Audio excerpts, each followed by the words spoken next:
бақытты адам деген сөз ол адамның өзіне байланысты.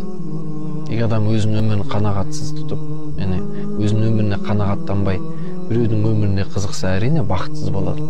Сондықтан мен өзім ойлаймын, жалпы бақытты болу үшін біреуге қызығып бақыт болмау керек. Адам өзіне мен бақыттымын деп сезіну керек қой болды.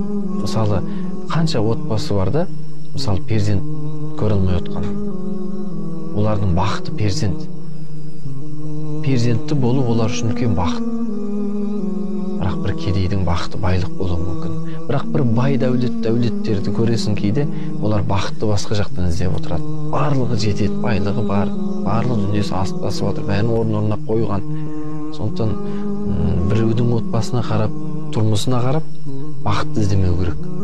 Әркімнің өзінің несібесі болады, әркімнің өзінің өмірі болады. Біреудікі ащы, біреудікі тұщы болады, біреудікі жетіседі, біреудікі жетіспей қалады.